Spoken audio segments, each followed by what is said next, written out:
The director. High, ഇവിടെ നിന്നാണ്. അതിൻ്റെ മ്യൂസിക്കും നല്ലൊരു ഡിഫറെൻ്റ് ആയിട്ട് ഫീൽ ചെയ്തിട്ടുണ്ട്. ലൈക്ക് ഇച്ചിരി കൂടുതൽ ഇംഗ്ലീഷ് റാപ്സും ഇതിനകത്ത് കൊണ്ടുവരുന്നുണ്ട്. അപ്പോൾ എസ്പെഷ്യലി ഹർഷവർദ്ധൻ പുള്ളി ആനിമലിൽ വർക്ക് ചെയ്ത ഒരു മ്യൂസിക് കമ്പോസർ കൂടെയാണ്. അപ്പോൾ പുള്ളിയുമായിട്ട് വർക്ക് ചെയ്ത ഒരു എക്സ്പീരിയൻസ് എന്ന് പറയാമോ? ഭയങ്കര അടിപൊളിയായിരുന്നു.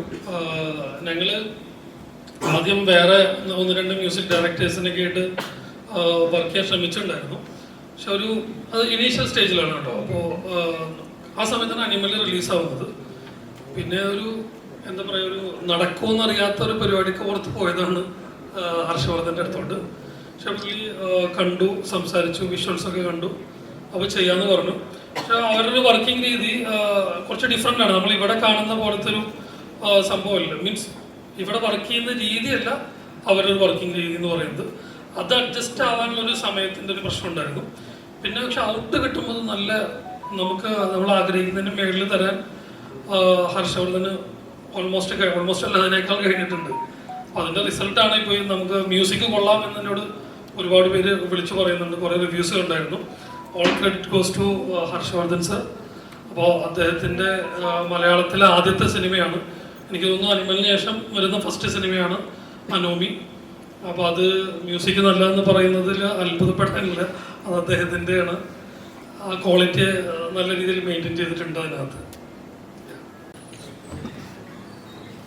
ഡയറക്ടറോടാണ് ഇത് മലയാളത്തിൽ ഇന്നവരെ കാണാത്ത രീതിയിലുള്ള ഒരു കൺസെപ്റ്റാണ്. അപ്പൊ അത് ഈ പ്രൊഡ്യൂസറെ കൺവിൻസ് ചെയ്യാൻ ഒരുപാട് കഷ്ടപ്പെട്ടു.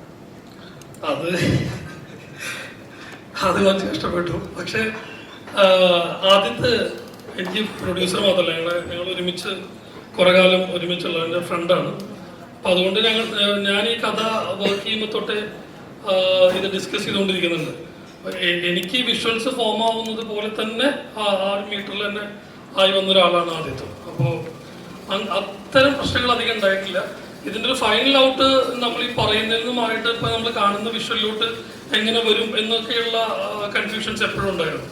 പക്ഷെ അതിൽ നമുക്ക് ടെക്നിക്കൽ സപ്പോർട്ട് എഗ്വൈറ്റ് ആണ്. എഗ്വൈറ്റ് VFX ടീമാണ് നമുക്ക് ചെയ്തത്.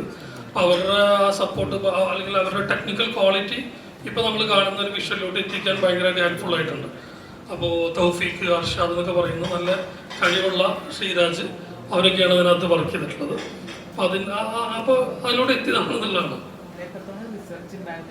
റിസർച്ച് ഇങ്ങനൊരു കഥ സ്റ്റാർട്ട് ചെയ്യുമ്പോൾ തന്നെ നമുക്ക് അങ്ങനെ ഇതിന് വേണ്ട മെറ്റീരിയൽസിലൂടെയും കുറച്ച് അതിനെ സഹായിക്കുന്ന ബുക്സിലൂടെയൊക്കെ നമ്മൾ വർക്ക് ചെയ്തിട്ടുണ്ട്. പിന്നെ ഒരു സൈഫൈ ആണ്, നമ്മളെപ്പോഴും അതിലൊരു ഫിക്ഷൻ ഉണ്ട് കൃത്യമായിട്ട്, അല്ലാണ്ട് ഒരു പ്യുവർ സയൻസ് എന്നുള്ള രീതിയിലല്ല നമ്മളതിനെ വർക്ക് ചെയ്തിട്ടുള്ളത്.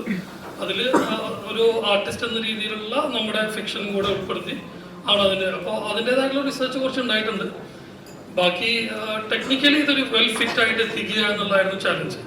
അത് ഏറെക്കുറെ ഈ ക്ലൈമാക്സ് നന്നായി എന്ന് പറയുന്ന കമന്റിലൂടെ നമുക്ക് സാറ്റിസ്ഫൈഡ് ആണ്.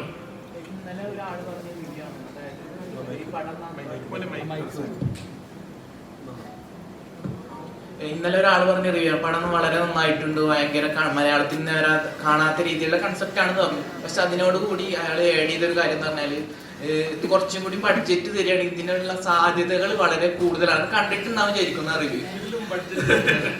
അല്ല, അത് സാധ്യതകൾ എന്ന് പറഞ്ഞാൽ നമ്മളിപ്പോൾ അതിനെ ഉപയോഗിച്ചിരിക്കുന്നത് അതിൻ്റെ ഒരു എൻഡ് പോർഷനിൽ ക്ലൈമാക്സിൽ ഒരു ചെറിയ മീൻസ് ഒരു ആവശ്യത്തിനുള്ള ഒരു ഏരിയ ആയിട്ടാണ് യൂസ് ചെയ്തിരിക്കുന്നത്.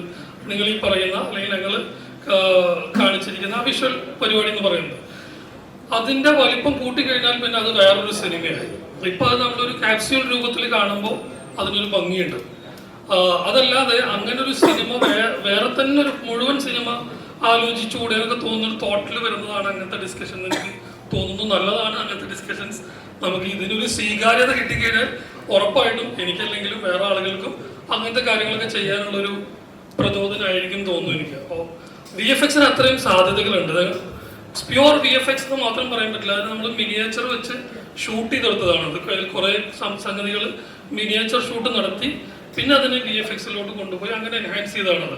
VFX ആണ് അതിൽ കൂടുതലുള്ളത്. പക്ഷെ അതിനിങ്ങനൊരു ബിഹൈൻഡ് വർക്കും കൂടെ അതിൻ്റെ പുറകെ ഉണ്ട്.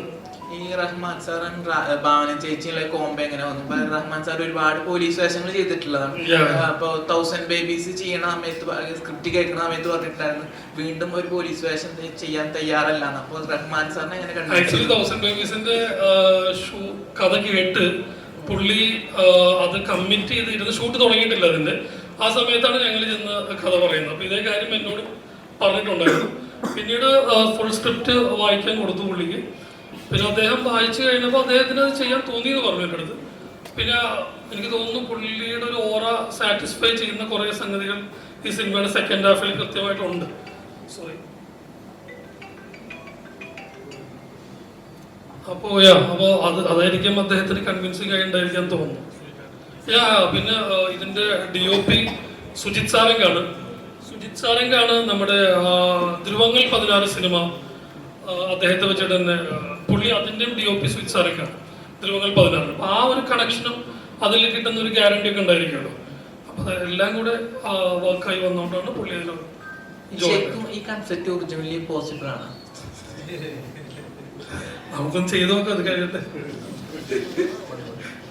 Thank you.